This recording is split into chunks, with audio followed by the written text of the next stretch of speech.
ಎಲ್ರಿಗೂ ನಮಸ್ಕಾರ. ನಾನು ಸಿದ್ಧಗಂಗಯ್ಯ SG, ಸಹಾಯಕ ಪ್ರಾಧ್ಯಾಪಕರು, ಸರ್ಕಾರಿ ಪ್ರಥಮ ದರ್ಜೆ ಕಾಲೇಜು ತಿಪ್ಟೂರು. ಸಮಾಜಶಾಸ್ತ್ರದ ಬಗ್ಗೆ, ಸಾಮಾಜಿಕ ಸಮಸ್ಯೆಗಳ ಬಗ್ಗೆ ನಾನು ನಿಮಗೆ ಹೇಳ್ತಾ ಇದ್ದೆ. ಈ ಸಾಮಾಜಿಕ ಸಮಸ್ಯೆಗಳನ್ನು ಅರ್ಥ ಮಾಡ್ಕೊಳ್ತಕ್ಕಂತಹ ಬೇರೆ ಬೇರೆ ವಿಧಾನಗಳಿದ್ದಾವೆ. ಈಗಾಗಲೇ ಅವುಗಳ ಬಗ್ಗೆ ಪರಿಚಯ ಮಾಡ್ಕೊಂಡಿದ್ದೀರಿ. ಮುಖ್ಯವಾಗಿ ಸಾಮಾಜಿಕ ಸಮಸ್ಯೆಗಳನ್ನು ಅಧ್ಯಯನ ಮಾಡ್ತಕ್ಕಂತಹ ಎರಡು ವಿಧಾನಗಳ ಬಗ್ಗೆ ತಿಳ್ಕೊಂಡಿದ್ದೀರಿ. ಸೊ ಒಂದು ಸಮಾಜಶಾಸ್ತ್ರೀಯ ವಿಧಾನಗಳು, ಇನ್ನೊಂದು ಸಮಾಜಶಾಸ್ತ್ರೀಯ ವಿಧಾನಗಳು ಅಂತೇಳಿ ಅರ್ಥ ಮಾಡ್ಕೊಂಡಿದ್ದೀರಿ. ಈ ಸಮಾಜಶಾಸ್ತ್ರೀಯ ವಿಧಾನಗಳಲ್ಲಿ ಈಗಾಗಲೇ ನಾವು ಸಾಮಾಜಿಕ ವಿಘಟನೆ ದೃಷ್ಟಿಕೋನ, ಹಾಗೆ ಸಾಂಸ್ಕೃತಿಕ ಹಿಂಬೀಳಿಕೆ ದೃಷ್ಟಿಕೋನಗಳ ಬಗ್ಗೆ ತಿಳ್ಕೊಂಡಿದ್ದೀವಿ. ಈಗ ಮೂರನೇದಾಗಿ value conflict approach, the way of understanding of the social problems through the value conflict approach. So this is the very important approach to understanding of the social problem. I think so. ಸಾಮಾಜಿಕ ಸಮಸ್ಯೆಗಳನ್ನು ಅರ್ಥ ಮಾಡ್ಕೊಳ್ತಕ್ಕಂಥ ಸಂದರ್ಭದಲ್ಲಿ ಈ ಮೌಲ್ಯ ಸಂಘರ್ಷ ಸಿದ್ಧಾಂತ ಅಥವಾ ಮೌಲ್ಯ ಸಂಘರ್ಷ ದೃಷ್ಟಿಕೋನ ಇದೆಯಲ್ಲ, ಇದು ಬಹಳ ಮುಖ್ಯ ಅಂತ ನನ್ಗನ್ಸುತ್ತೆ. ಯಾವಾಗ ಸಾಮಾಜಿಕ ಸಮಸ್ಯೆಗಳು ಉಂಟಾಗ್ತವೆ ಅಂತ ಹೇಳಿದ್ರೆ, ಎರಡು ವಿಭಿನ್ನವಾಗಿರ್ತಕ್ಕಂತಹ ಮೌಲ್ಯಗಳ ನಡುವೆ ಒಂದು ತಿಕ್ಕಾಟ, ಒಂದು ಘರ್ಷಣೆ ಉಂಟಾದಂಥ ಸಂದರ್ಭದಲ್ಲಿ ಜನಗಳಲ್ಲಿ ಅನಾವಶ್ಯಕವಾದಂತಹ ಒಂದು ಗೊಂದಲ ಉಂಟಾಗುತ್ತೆ. ಈ ಗೊಂದಲ ಉಂಟಾದಾಗ ಸಾಮಾಜಿಕ ಸಮಸ್ಯೆಗಳು ತಲೆ ಎತ್ತತಕ್ಕಂಥ ಸಾಧ್ಯತೆಗಳು ಹೆಚ್ಚು. ಹಾಗಾದರೆ ಬನ್ನಿ, ಮೌಲ್ಯ ಅಂದ್ರೆ ಏನು ಅಂತಕ್ಕಂಥದ್ದನ್ನು ಮೊದಲು ತಿಳ್ಕೊಳ್ಳೋಣ. ಬೇರೆ ಬೇರೆ ಮೌಲ್ಯಗಳ ಬಗ್ಗೆ ಅರ್ಥ ಮಾಡ್ಕೊಳ್ಳೋಣ. ಬೇರೆ ಬೇರೆ ಮೌಲ್ಯಗಳು ಅಂದ್ರೆ ವಿರುದ್ಧಾತ್ಮಕವಾಗಿರ್ತಕ್ಕಂತಹ ಮೌಲ್ಯಗಳ ನಡುವೆ ಸಂಘರ್ಷ ಹೇಗೆ ಉಂಟಾಗುತ್ತೆ ಅಂತಕ್ಕಂಥದ್ದನ್ನು ತಿಳ್ಕೊಳ್ಳೋಣ. ಈ ಸಂಘರ್ಷ ಉಂಟಾದರ ಪರಿಣಾಮವಾಗಿ ಹೇಗೆ ಸಾಮಾಜಿಕ ಸಮಸ್ಯೆಗಳು ತಲೆ ಎತ್ತದೆ ಅಂತಕ್ಕಂಥದ್ದನ್ನ ಗಮನಿಸೋಣ. ಹಾಗಾಗಿ ಸಾಮಾಜಿಕ ಸಮಸ್ಯೆಗಳನ್ನು ಅರ್ಥ ಮಾಡಿಕೊಳ್ಳುವಾಗ ಮೌಲ್ಯ ಸಂಘರ್ಷ ದೃಷ್ಟಿಕೋನ ನಮಗೆ ಮುಖ್ಯ ಅಂತ ಅನ್ಸುತ್ತೆ. ಈ ಮೌಲ್ಯ ಅಂತ ಹೇಳಿದ್ರೆ values are measures of goodness and desirability ಅಂತ ಹೇಳಿ. ಅಂದ್ರೆ ಯಾವುದು ಒಳ್ಳೆಯದು, ಯಾವುದು ಕೆಟ್ಟದ್ದು, ಏನ್ ಮಾಡಬೇಕು, ಏನ್ ಮಾಡಬಾರ್ದು. ಸೊ ಒಳ್ಳೆಯದರ ಬಗ್ಗೆ ಇರತಕ್ಕಂಥ ಅಪೇಕ್ಷಿತವಾದುದರ ಬಗ್ಗೆ ಇರತಕ್ಕಂತಹ ಒಂದು ಅಳತೆಗೋಲು ಯಾವುದು ಅಂತಂದ್ರೆ ಅದು ಮೌಲ್ಯ ಅಂತ ಕರಿತೀವಿ ನಾವು. ಸೊ ಮೌಲ್ಯ ಅಂತ ಹೇಳಿದ್ರೆ ಒಪ್ಪಿತವಾಗಿರ್ತಕ್ಕಂಥದ್ದು. ಸಮಾಜದ ನಿರೀಕ್ಷೆ ಕೂಡ ಅದೇ ಆಗಿರುತ್ತೆ. ಸಮಾಜದ ನಿರೀಕ್ಷೆ ಅಂತ ಹೇಳಿ, ಸಮಾಜ ಒಪ್ಕೊಂಡಿರ್ತಕ್ಕಂಥದ್ದು ಅಂತ ಹೇಳಿ, ಸಾಮಾನ್ಯವಾಗಿ ಸಮಾಜದ ಎಲ್ಲ ಜನರಿಂದಲೂ ಕೂಡ ಒಪ್ಪಿತವಾಗಿರತಕ್ಕಂತಹ ಒಂದು ನಡವಳಿಕೆ ಇದೆಯಲ್ಲ, ಸೊ ಅದನ್ನ ನಾವಿಲ್ಲಿ ಮೌಲ್ಯ ಅಂತ ಹೇಳಿ ಕರಿಬಹುದು. ಹಾಗಾಗಿ ಮೌಲ್ಯಗಳು ಒಳ್ಳೆಯದರ ಮತ್ತು ಅಪೇಕ್ಷಿತವಾದುದರ ಒಂದು ಅಳತೆಗೋಲು, ಒಂದು ಮಾಪನ ಅಂತ ಹೇಳಿ ಕರಿಬೇಕಾಗತ್ತೆ. ಸೊ ಯಾವುದು ಒಳ್ಳೆಯದು, ಯಾವುದು ಕೆಟ್ಟದ್ದು, ಯಾವುದು ಅಭಿಲಾಷಯುಕ್ತವಾದದ್ದು, ಯಾವುದು ಅಪೇಕ್ಷಿತವಾಗಿರ್ತಕ್ಕಂಥದ್ದು ಅನ್ನೋದನ್ನ ತೀರ್ಮಾನ ಮಾಡ್ತಕ್ಕಂಥದ್ದು ಇದೆಯಲ್ಲ, ಸೊ ಈ ತೀರ್ಮಾನ ಮಾಡ್ತಕ್ಕಂಥದ್ದನ್ನೇ ನಾವು ಮೌಲ್ಯಗಳು ಅಂತ ಹೇಳಿ ಕರಿತೇವೆ ಅಂತ ಹೇಳಿ. ಸೊ ಅದನ್ನ ಮೈಕೆಲ್ ಹರಲಂಬಸ್ ಅಂತಕ್ಕಂಥವನು ಡಿಫೈನ್ ಮಾಡ್ತಾನೆ. ಮೈಕೆಲ್ ಹರಲಂಬಸ್ ಅಂತಕ್ಕಂಥವನು ಡಿಫೈನ್ ಮಾಡ್ತಾನೆ, values are beliefs that which one is good and desirable ಅಂತೇಳಿ. ಸೊ ಮೌಲ್ಯಗಳು ಅಂತ ಅಂದ್ರೆ ಒಳ್ಳೆಯದು ಮತ್ತು ಅಪೇಕ್ಷಿತವಾದುದರ ಬಗ್ಗೆ ಇರತಕ್ಕಂಥ ನಂಬಿಕೆಗಳಿದೆಯಲ್ಲ, ಸೊ ಇವುಗಳನ್ನ ಮೌಲ್ಯಗಳು ಅಂತ ಹೇಳಿ ಕರೀತಾರೆ. So Michael Haralambos defines that values are beliefs that which one is good and desirable. So what we have to do and what we have not to do ಅಂತಕ್ಕಂಥದ್ರ ಬಗ್ಗೆ ಹೇಳುವಂಥದ್ದು ಇದೆಯಲ್ಲ, ಅದನ್ನೇ ಸಾಮಾಜಿಕ ಮೌಲ್ಯಗಳು ಅಂತ ಹೇಳಿ ಕರೀತವೆ. ನಮ್ಮ ಸಮಾಜದಲ್ಲಿ ಇಂತಹ ಮೌಲ್ಯಗಳು ಅನೇಕ ಇದ್ದು ನಮ್ಮ ನಡವಳಿಕೆಗಳನ್ನ ಯಾವಾಗಲೂ ಕೂಡ ನಿಯಂತ್ರಣ ಮಾಡ್ತಾನೆ ಇರ್ತವೆ. ಹಾಗಾಗಿ ಸಾಮಾಜಿಕ ನಿಯಂತ್ರಣವನ್ನು ಮಾಡ್ತಕ್ಕಂತಹ ಒಂದು ಶಕ್ತಿಶಾಲಿ ಸಾಧನ ಅಂತ ಅಂದ್ರೆ ಅದು ಮೌಲ್ಯ ಅನ್ನೋದ್ರಲ್ಲಿ ಎರಡು ಮಾತಿಲ್ಲ ಅಂತ ಹೇಳಿ. ಹೀಗಾಗಿ ಮೌಲ್ಯ ಅನ್ನುವಂಥದ್ದು ನಮ್ಮ ಸಾಮಾಜಿಕ ನಿಯಂತ್ರಣದ ಒಂದು ಸಾಧನವೇ ಆಗಿರುತ್ತೆ. ಅದನ್ನ ನಾವು ಗಮನಿಸಬೇಕಾಗತ್ತೆ.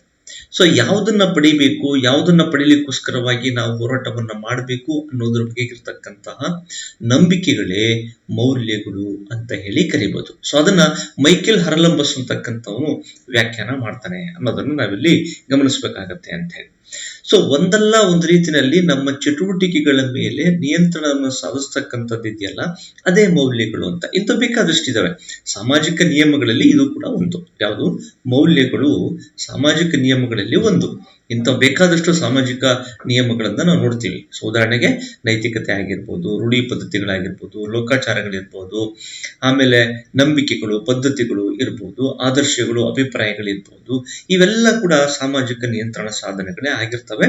ಆದರೆ ಅದರಲ್ಲಿ ಮೌಲ್ಯಗಳು ಕೂಡ ಒಂದು ಅನ್ನೋದನ್ನು ನಾವಿಲ್ಲಿ ಗಮನಿಸಬಹುದಾಗಿದೆ. ಸೊ ಒಟ್ಟಾರೆ ನಾವು ಸಾಮಾಜಿಕ ಮೌಲ್ಯಗಳು ಅನ್ನುವಂಥದ್ದು ಸಾಮಾಜಿಕ ನಿಯಂತ್ರಣದ ಒಂದು ಸಾಧನವಾಗಿ ನಮ್ಮ ನಡವಳಿಕೆಗಳನ್ನ ನಿಯಂತ್ರಿಸ್ತಕ್ಕಂತಹ ಒಂದು ಸಾಧನ, ನಿಯಂತ್ರಣ ಮಾಡ್ತಕ್ಕಂತಹ ಒಂದು ಸಾಧನವಾಗಿ ನಾವು ಪರಿಗಣನೆ ಮಾಡಬಹುದು. ಸೊ ಇದು ಯಾವುದನ್ನ ಮಾಡಬೇಕು, ಯಾವುದನ್ನ ಮಾಡಬಾರ್ದು, ಹೇಗೆ ಮಾಡಬೇಕು, ಹೇಗೆ ಮಾಡಬಾರ್ದು, ಹೇಗೆ ನಡ್ಕೊಳ್ಬೇಕು, ಹೇಗೆ ನಡ್ಕೊಳ್ಬಾರ್ದು, ನಾವು ಅನುಸರಿಸಬೇಕಾಗಿರ್ತಕ್ಕಂಥ ರೀತಿ, ಕ್ರಮ, ವಿಧಾನ ಯಾವುದು ಅಂತಕ್ಕಂಥದ್ದನ್ನ ಸ್ಪಷ್ಟಪಡಿಸ್ತಕ್ಕಂಥದ್ದು ಇದೆಯಲ್ಲ, ಅದನ್ನೇ ಮೌಲ್ಯ ಅಂತ ಹೇಳಿ ಕರೀತಾವೆ. ಸೊ ಇಂತಹ ಮೌಲ್ಯಗಳು ಸಮಾಜದ ನಿರೀಕ್ಷೆಗಳೇ ಆಗಿರ್ತವೆ. ಇಡೀ ಸಮಾಜ ಒಪ್ಕೊಂಡಿರ್ತದೆ. ಹಾಗಾಗಿ ಜನರಲಿ ಎಕ್ಸೆಪ್ಟೆಡ್ ನಾರ್ಮ್ಸ್ ಅಂತ ಕರಿತೀವಿ ನಾವು ಅದನ್ನ. ಸೊ ಹಾಗಾಗಿ ಸಾಮಾಜಿಕ ಮೌಲ್ಯಗಳು ನಮ್ಮ ಏನು ನಿಯಂತ್ರಣವನ್ನ, ನಮ್ಮ ಚಟುವಟಿಕೆಗಳನ್ನ ನಿಯಂತ್ರಣ ಮಾಡ್ತಕ್ಕಂತಹ ಸಾಧನೆಗಳು ಆಗಿರ್ತವೆ ಅನ್ನೋದನ್ನ ಗಮನಿಸಬೇಕಾಗುತ್ತೆ ಅಂತ ಹೇಳಿ. ಸೊ ಹಾಗಾಗಿ ಸಾಮಾಜಿಕ ಮೌಲ್ಯಗಳಲ್ಲಿ ಒಂದಷ್ಟು ಭಿನ್ನತೆಗಳು ಕಾಣಿಸ್ಕೊಳ್ತಕ್ಕಂಥ ಸಾಧ್ಯತೆ ಆಗುತ್ತೆ. ಸೊ ಇದನ್ನೇ ಮೌಲ್ಯಗಳ ಬಗ್ಗೆ ಎಚ್.ಎಂ. ಜಾನ್ಸನ್ ರವರು ಒಂದು ವ್ಯಾಖ್ಯಾನವನ್ನು ಮಾಡ್ತಾರೆ. So according to H M. Johnson, values are higher order norms that of social control on our activity and influence of our behaviour. ಈಗಾಗಲೇ ಹೇಳಿದಾಗೆ ಮೌಲ್ಯಗಳು ಒಂದು ಆದರ್ಶಾತ್ಮಕವಾಗಿರ್ತಕ್ಕಂತಹ ನಿಯಮಗಳು ನಮ್ಮ ಸಾಮಾಜಿಕ ಚಟುವಟಿಕೆಗಳನ್ನ ನಿಯಂತ್ರಣ ಮಾಡ್ತಕ್ಕಂತಹ ಸಾಮಾಜಿಕ ನಿಯಂತ್ರಣ ಸಾಧನೆಗಳೇ ಆಗಿರ್ತವೆ. ಮತ್ತು ಇವು ನಮ್ಮ ಚಟುವಟಿಕೆಗಳ ಮೇಲೆ ಒಂದಲ್ಲ ಒಂದು ರೀತಿಯಾಗಿರ್ತಕ್ಕಂತಹ ಪ್ರಭಾವವನ್ನ ಬೀರ್ತವೆ ಅನ್ನೋದನ್ನ ನಾವಿಲ್ಲಿ ಗಮನಿಸಬೇಕಾಗತ್ತೆ. ಸೊ ಇಂತಹ ಮೌಲ್ಯಗಳು, ಉದಾಹರಣೆಗೆ ನಾವು ತೆಗೆದುಕೊಳ್ಳೋಣ.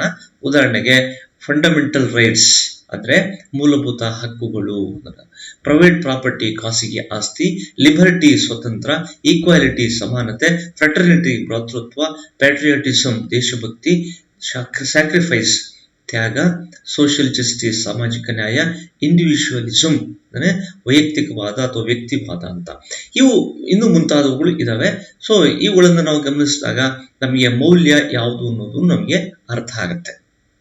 ಸೊ ಹಾಗಾಗಿ ಮೂಲಭೂತ ಹಕ್ಕುಗಳ ಬಗ್ಗೆ, ಹಕ್ಕುಗಳು ನಮ್ಮ ಹಕ್ಕುಗಳೇನೋ ನಿಜ, ಆದರೆ ಇವುಗಳನ್ನ ನಾವು ಸಾಮಾಜಿಕ ಮೌಲ್ಯಗಳು ಅಂತ ಹೇಳಿ ಕರೀತಾರೆ.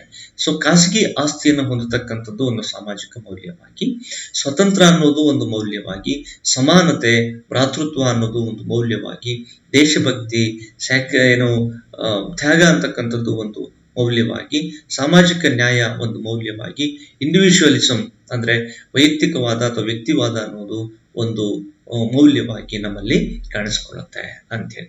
ಸೊ ಬಹುತೇಕ ಸಂದರ್ಭಗಳಲ್ಲಿ ಇವುಗಳಲ್ಲಿ ಏನಾದರೂ ಕೂಡ ವ್ಯತ್ಯಾಸಗಳ ಆದರೆ ವಿರುದ್ಧಾತ್ಮಕವಾಗಿರ್ತಕ್ಕಂತಹ ಮೌಲ್ಯಗಳು ನಮ್ಮಲ್ಲಿ ಬಂದು ಅವುಗಳಲ್ಲಿ ಕೆಲವೊಮ್ಮೆ ಘರ್ಷಣೆಗಳು ಶುರುವಾಗ್ತಕ್ಕಂತಹ ಸಾಧ್ಯತೆ ಇರ್ತದೆ ಅಂತೇಳಿ. ಯಾಕೆ ಅಂದ್ರೆ ಬೇರೆ ಬೇರೆ ಉದ್ದೇಶಗಳ ಸಾಧನೆಗಾಗಿ ಬೇರೆ ಬೇರೆ ಮೌಲ್ಯಗಳು ನಮ್ಮಲ್ಲಿ ಇದಾವೆ. ಈ ಬೇರೆ ಬೇರೆ ಮೌಲ್ಯಗಳು ನಮ್ಮಲ್ಲಿ ಪಾತ್ರವನ್ನ ನಿರ್ವಹಣೆ ಮಾಡ್ತಕ್ಕಂಥ ಸಂದರ್ಭದಲ್ಲಿ ಅಥವಾ ನಮ್ಮ ಗುರಿಗಳನ್ನ ಈಡೇರಿಸಿಕೊಳ್ತಕ್ಕಂಥ ಸಂದರ್ಭದಲ್ಲಿ ಒಂದು ರೀತಿಯಾಗಿರ್ತಕ್ಕಂತಹ ಗೊಂದಲವನ್ನ ಗೊಂದಲವನ್ನ ಸೃಷ್ಟಿ ಮಾಡ್ತವೆ. ಈ ಗೊಂದಲವೇ ಮೌಲ್ಯ ಸಂಘರ್ಷ ಅಂತೇಳಿ ಕರೀತವೆ ಅಂತ. ಈಗ ಎಲ್ಲಾ ಸಮಾಜಗಳು ಕೂಡ ಒಂದು ಸಾಮಾನ್ಯವಾಗಿರ್ತಕ್ಕಂತಹ ಮೌಲ್ಯಗಳನ್ನ ಹೊಂದಿರ್ತವೇನೋ ನಿಜ, ಆದರೆ ಎಲ್ಲಾ ಸಮಾಜಗಳು ಒಂದೇ ರೀತಿಯಾಗಿರ್ತಕ್ಕಂತಹ ಮೌಲ್ಯಗಳನ್ನ ಹೊಂದಿರ್ತವೆ ಅಂತ ಹೇಳಲಿಕ್ಕೆ ಸಾಧ್ಯ ಇಲ್ಲ. ಬೇರೆ ಬೇರೆ ಸಮಾಜಗಳು ಬೇರೆ ಬೇರೆ ಮೌಲ್ಯಗಳನ್ನ ಹೊಂದಿರ್ತವೆ. ಬೇರೆ ಬೇರೆ ಜನರು, ಬೇರೆ ಬೇರೆ ಸಮೂಹಗಳು, ಬೇರೆ ಬೇರೆ ಸಂಸ್ಥೆಗಳು, ಬೇರೆ ಬೇರೆ ಸಂಘಗಳು, ಅಂದ್ರೆ ಸಮಾಜದ ವಿವಿಧ ಭಾಗಗಳು ಬೇರೆ ಬೇರೆಯಾಗಿರ್ತಕ್ಕಂತಹ ಮೌಲ್ಯಗಳನ್ನ ಹೊಂದಿರತಕ್ಕಂಥದ್ದು ಸಹಜ. ಸೊ ಬೇರೆ ಬೇರೆ ಮೌಲ್ಯಗಳನ್ನ ಹೊಂದಿರತಕ್ಕಂಥ ಈ ಸಂಸ್ಥೆಗಳು ತಮ್ಮದೇ ಆಗಿರ್ತಕ್ಕಂಥ ರೀತಿಯಲ್ಲಿ ಆ ಒಂದು ಬಯಕೆಗಳ, ಆ ಒಂದು ಉದ್ದೇಶಗಳ ಸಾಕಾರಕ್ಕೋಸ್ಕರವಾಗಿ ಪ್ರಯತ್ನಿಸುವುದು ಸಹಜ, ಸ್ವಾಭಾವಿಕ. ಈ ಹಿನ್ನೆಲೆಯಲ್ಲಿ ಇವೆರಡು ವಿರುದ್ಧಾತ್ಮಕವಾಗಿರ್ತಕ್ಕಂತಹ ಗುರಿ ಅಥವಾ ಉದ್ದೇಶಗಳ ಸಾಕಾರಕ್ಕೋಸ್ಕರವಾಗಿ ಜನರು ಪ್ರಯತ್ನಿಸಿದಾಗ ಉಂಟಾಗುವುದೇ ಮೌಲ್ಯ ಸಂಘರ್ಷ ಅಂತ ಹೇಳಿ ಕರೀತಾರೆ. So, though society has common values, I mean, every society has its own common values, but the society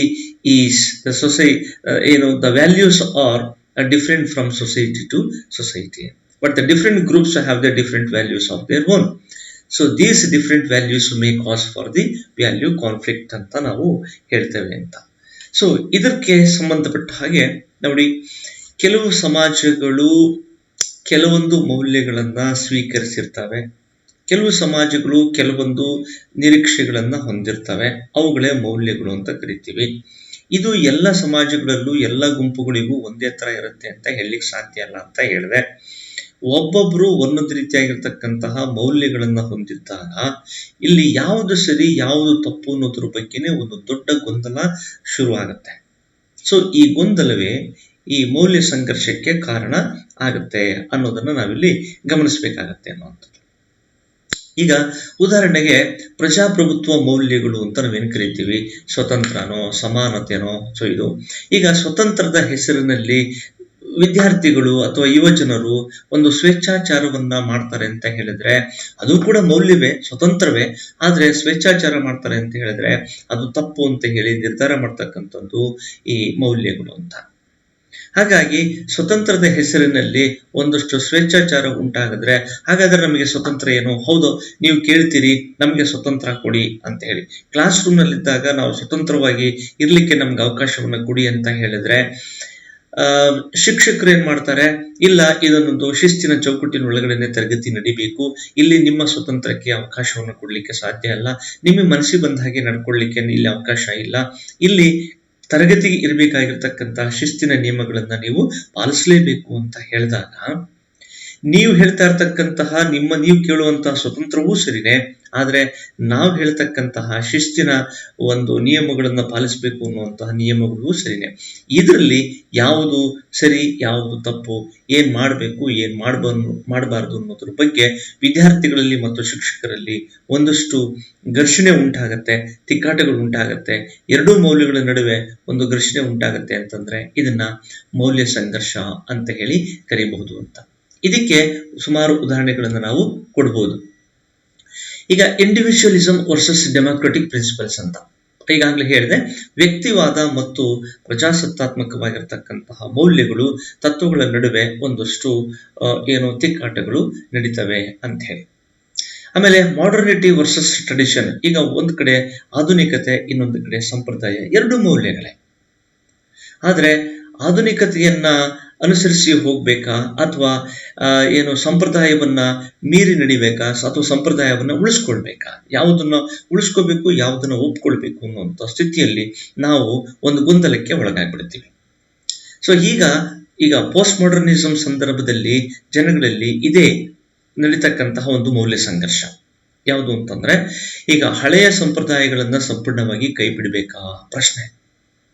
ಹಾಗಾದ್ರೆ ಹಳೆ ಸಂಪ್ರದಾಯಗಳನ್ನ ಸಂಪೂರ್ಣವಾಗಿ ಕೈ ಬಿಟ್ಟು ನಾವು ಆಧುನಿಕತೆಯನ್ನು ಒಪ್ಕೊಳ್ಬೇಕಾ ಅನ್ನೋದು ಪ್ರಶ್ನೆ. ಒಂದು ಕಡೆ ಆಧುನಿಕತೆ, ಇನ್ನೊಂದು ಕಡೆ ಸಂಪ್ರದಾಯತೆ. ಆಧುನಿಕತೆಯನ್ನ ನಾವು ಒಪ್ಕೊಳ್ಳಿಕ್ಕೇನೋ ಮುಂದಾಗಿದ್ದೀವಿ, ಆದರೆ ಸಂಪ್ರದಾಯಗಳನ್ನ ಕೈ ಬಿಡ್ಲಿಕ್ಕೆ ನಾವು ಸಿದ್ಧರಿಲ್ಲ. ನಮ್ಗೆ ಅದೂ ಬೇಕು ಇದೂ ಬೇಕು ಅಂದಾಗ ಎರಡೂ ಮೌಲ್ಯಗಳನ್ನ ಅಳವಡಿಸಿಕೊಂಡು ಅನುಸರಿಸೋದು ಕಷ್ಟ ಆಗುತ್ತೆ, ಜನಗಳಲ್ಲಿ ಒಂದು ಗೊಂದಲ ಉಂಟಾಗುತ್ತೆ. ಇದನ್ನೇ ಮೌಲ್ಯ ಸಂಘರ್ಷ ಅಂತ ಕರಿತೀವಿ.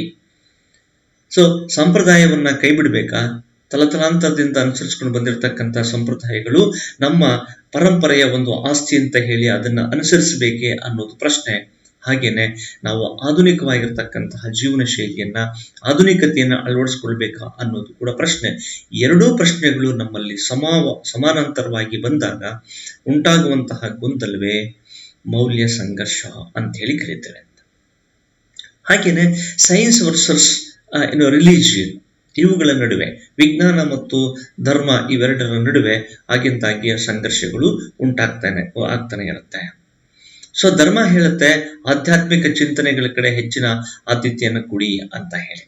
ಸೊ ಅಲ್ಲಿ ತ್ಯಾಗ, ಕರುಣೆ, ದಯೆ, ಅನುಕಂಪ ಇಂಥವುಗಳ ಬಗ್ಗೆ ಒತ್ತಿ ಹೇಳ್ತಕ್ಕಂಥದ್ದು, ಮಾನವೀಯತೆಯನ್ನ ಹೆಚ್ಚಾಗಿ ಮೆರೆಸ್ತಕ್ಕಂಥದ್ದು. ಸೊ ಧರ್ಮಕ್ಕೆ ಬದ್ಧವಾಗಿ, ಧಾರ್ಮಿಕ ನಿಯಮಗಳಿಗೆ ಬದ್ಧವಾಗಿ ನಡ್ಕೊಳ್ಬೇಕು ಅನ್ನುವಂಥದ್ದು. ಸೊ ಪೂಜೆ ಪುನಸ್ಕಾರಗಳನ್ನ ಮಾಡಿ ಎನ್ನುವಂಥದ್ದು, ಸಂಪ್ರದಾಯಗಳಿಗೆ ಹೆಚ್ಚು ಒತ್ತು ಕೊಡಿ ಎನ್ನುವಂಥದ್ದು, ಆಚರಣೆಗಳನ್ನ ಅನುಸರಿಸಿ ಅಂತ ಹೇಳುವಂಥದ್ದು. ನೋಡಿ, ಇಂಥವೆಲ್ಲ ಧರ್ಮದಲ್ಲಿ ಹೇಳುತ್ತೆ. ಆದ್ರೆ ಸೈನ್ಸ್ ಏನ್ ಹೇಳುತ್ತೆ? ವೈಚಾರಿಕತೆಯನ್ನು ಬೆಳೆಸ್ಕೊಳ್ಳಿ, ವೈಜ್ಞಾನಿಕತೆಯನ್ನು ಬೆಳೆಸ್ಕೊಳ್ಳಿ, ವೈಜ್ಞಾನಿಕ ವಿಶ್ಲೇಷಣೆಯನ್ನು ನೀವು ಬೆಳೆಸ್ಕೊಳ್ಳಿ, ವೈಜ್ಞಾನಿಕ ಮನೋಭಾವನ ಬೆಳೆಸ್ಕೊಳ್ಳಿ ಅಂತ ಹೇಳುತ್ತೆ. ಸೊ ವೈಜ್ಞಾನಿಕ ಮನೋಭಾವ ಬೆಳೆಸ್ಕೊಳ್ಳಿಕ್ಕೆ ಹೋದಾಗ ಅಲ್ಲಿ ದೇವರು ಇಲ್ಲ, ಧರ್ಮನೂ ಇಲ್ಲ. ಆಯ್ತಾ? ಸೊ ಹೀಗಾಗಿ ಒಂದ್ ಕಡೆ ದೇವರು ಇದ್ದಾನೆ ಅನ್ನುವಂಥದ್ದು, ಇನ್ನೊಂದ್ ಕಡೆ ದೇವರು ಇಲ್ಲ ಅನ್ನುವಂಥದ್ದು, ಈ ತರದ ಎರಡು ಪ್ರಮುಖವಾದ ವಾದಗಳು ತಲೆ ಎತ್ತುತ್ತವೆ. ಇವು ಮೌಲ್ಯ ಸಂಘರ್ಷಕ್ಕೆ ಕಾರಣ ಆಗುತ್ತೆ. ಒಂದು ವಿಜ್ಞಾನ ಮತ್ತು ಧರ್ಮ, ಇವೆರಡನ್ನೂ ಕೂಡ ಸಮಾನಾಂತರವಾಗಿ ತೆಗೆದುಕೊಳ್ಳಿಕ್ಕೆ ನಮಗೆ ಸಾಧ್ಯ ಆಗೋದಿಲ್ಲ ಅಂತ. ಸೊ ಇನ್ನೊಂದು ಕಡೆ ಬಿಲೀಫ್ ಇನ್ ಗಾಡ್ ವರ್ಸಸ್ ಆಥಿಸಮ್ ಅಂತ ಕರಿತೀವಿ, ಅಂದ್ರೆ ನಿರೀಶ್ವರವಾದ ಅಂತ ಹೇಳಿ. ನೀವು ಕೇಳಿರ್ತೀರಿ ನಾಸ್ತಿಕರು ಮತ್ತು ಆಸ್ತಿಕರು ಅಂತ ಹೇಳಿ, ಆಸ್ತಿಕರು ಮತ್ತು ನಾಸ್ತಿಕರು ಅಂತ ಹೇಳಿ. ಸೊ ಯಾರು ದೇವರು ಮತ್ತು ಧರ್ಮದಲ್ಲಿ ನಂಬಿಕೆ ಇಟ್ಕೊಂಡಿರ್ತಾರೆ ಅವರನ್ನ ಆಸ್ತಿಕರು ಅಂತನೂ, ದೇವರು ಮತ್ತು ಧರ್ಮವೇ ಇಲ್ಲ ಅಂತ ಹೇಳ್ತಕ್ಕಂತಹ, ಧರ್ಮದಲ್ಲಿ ದೇವರಲ್ಲಿ ನಂಬಿಕೆ ಇಲ್ಲದಲೇ ಇರ್ತಕ್ಕಂಥವ್ರು ಇದ್ದಾರಲ್ಲ ಅವ್ರನ್ನ ನಾಸ್ತಿಕರು ಅಂತ ಹೇಳಿ ಕರೀತಾರೆ. ಸೊ ನಮ್ಮ ಸಮಾಜದಲ್ಲಿ ಇಬ್ಬರೂ ಕೂಡ ಇದ್ದಾರೆ, ಆಸ್ತಿಕರು ಇದ್ದಾರೆ, ನಾಸ್ತಿಕರು ಇದ್ದಾರೆ. ದೇವರಲ್ಲಿ ಅಪಾರವಾಗಿರ್ತಕ್ಕಂಥ ನಂಬಿಕೆ ಇರತಕ್ಕಂಥ ಜನಗಳು ಅದಕ್ಕೆ ಸಂಬಂಧಪಟ್ಟಿರ್ತಕ್ಕಂಥ ಆಚರಣೆಗಳನ್ನ ಚಾಚೂ ತಪ್ಪದೆ ಮಾಡ್ತಾ ಬರ್ತಾರೆ. ಹಾಗೆ ಇನ್ ಕೆಲವರು ದೇವರೇ ಇಲ್ಲ ಅಂತಂದಾಗ ದೇವರಿಗೆ ಸಂಬಂಧಪಟ್ಟಿರ್ತಕ್ಕಂತಹ ಆಚರಣೆಗಳನ್ನ ಕೈ ಬಿಡ್ತಾರೆ. ಸೊ ಈ ಆಸ್ತಿಕರು ಮತ್ತು ನಾಸ್ತಿಕರಿದಾರಲ್ಲ, ಇವರಿಬ್ಬರು ಹೊಂದಿರತಕ್ಕಂಥ ದೇವರ ಬಗೆಗಿನ ನಂಬಿಕೆಗಳಲ್ಲಿ ಒಂದು ಘರ್ಷಣೆ ಉಂಟಾಗುತ್ತೆ. ಇದನ್ನ ವ್ಯಾಲ್ಯೂ ಕಾನ್ಫ್ಲಿಕ್ಟ್ ಅಂತ ಕರಿತೀವಿ ನಾವು. ಇಂಥ ಸಂದರ್ಭದಲ್ಲಿ ಸಾಮಾಜಿಕ ಸಮಸ್ಯೆಗಳು ಉಂಟಾಗ್ತವೆ. ಸೊ ಇನ್ನೊಂದು ಗಮನಿಸ್ಬೇಕು ನಾವು, ಹ್ಯುಮ್ಯಾನಿಟಿ ವರ್ಸಸ್ ಮನಿ ಮೈಂಡೆಡ್ ಅಂತ, ಅಂದ್ರೆ ವ್ಯಾವಹಾರಿಕವಾಗಿರ್ತಕ್ಕಂಥ ಚಿಂತನೆ ಮಾಡ್ತಕ್ಕಂಥದ್ದು. ಸೊ ಮಾನವೀಯತೆ ಒಂದು ಕಡೆ, ಇನ್ನೊಂದು ಕಡೆ ವ್ಯಾವಹಾರಿಕತೆ ಇನ್ನೊಂದು ಕಡೆ, ಮಾನವೀಯತೆ ಮತ್ತು ವ್ಯಾವಹಾರಿಕತೆ. ಸೊ ವ್ಯವಹಾರ ಎಲ್ಲಿರ್ತದೆ ಅಲ್ಲಿ ಮಾನವೀಯತೆ ಕಡಿಮೆ ಇರ್ತದೆ, ಮಾನವೀಯತೆ ಎಲ್ಲಿ ಜಾಸ್ತಿ ಇರ್ತದೆ ಅಲ್ಲಿ ವ್ಯವಹಾರ ಮಾಡ್ಲಿಕ್ಕೆ ಸಾಧ್ಯ ಇಲ್ಲ. ನಾವು ಅಲ್ಲಿ ಮನಿ ಮೈಂಡ್ ಅಂತ ನೋಡ್ಲಿಕ್ಕೆ ಆಗೋದೇ ಇಲ್ಲ. ಇವೆರಡು ವಿಭಿನ್ನವಾಗಿರ್ತಕ್ಕಂತಹ ಮೌಲ್ಯಗಳ ನಡುವೆ ಘರ್ಷಣೆ ಉಂಟಾದಾಗ ಜನರು ಯಾವುದಕ್ಕೆ ನಾವು ಹೆಚ್ಚಿನ ಪ್ರಾಮುಖ್ಯತೆಯನ್ನು ಕೊಡಬೇಕು, ಯಾವುದನ್ನ ಕಡೆಗಣಿಸಬೇಕು ಅನ್ನೋದ್ರ ಬಗ್ಗೆ ಜನಗಳಲ್ಲಿ ಒಂದು ರೀತಿಯಾಗಿರ್ತಕ್ಕಂತಹ ಗೊಂದಲ ಉಂಟಾಗತ್ತೆ. ಈ ಗೊಂದಲವೇ ಸಾಮಾಜಿಕ ಸಮಸ್ಯೆಗಳಿಗೆ ಕಾರಣ ಆಗತ್ತೆ ಅನ್ನೋದನ್ನ ನಾವಿಲ್ಲಿ ಗಮನಿಸಬೇಕಾಗತ್ತೆ ಅಂತ ಹೇಳಿ. ಸೊ ಹೀಗಾಗಿ ನೋಡಿ, ಎಲ್ಲಿ ನಮಗೆ ಮೌಲ್ಯ ಸಂಘರ್ಷ ಉಂಟಾಗ್ತದೆ, ಎಲ್ಲಿ ನಾವು ಕೆಲವೊಂದು ಈಗ ಭ್ರಷ್ಟಾಚಾರ ಅನ್ನುವಂಥದ್ದು, ಕಳ್ಳ ಸಾಗಣೆ ಅಂತದ್ದು, ಕಾಳಸಂತೆ ವ್ಯಾಪಾರ ಅನ್ನುವಂಥದ್ದು, ಇವೆಲ್ಲವೂ ಕೂಡ ಹೆಚ್ಚು ಹೆಚ್ಚಾಗಿ ಇವತ್ತು ಸಾಮಾಜಿಕ ಸಮಸ್ಯೆಗಳಾಗಿ ಕಾಣಿಸ್ಕೊಳ್ತಾ ಇದೆ.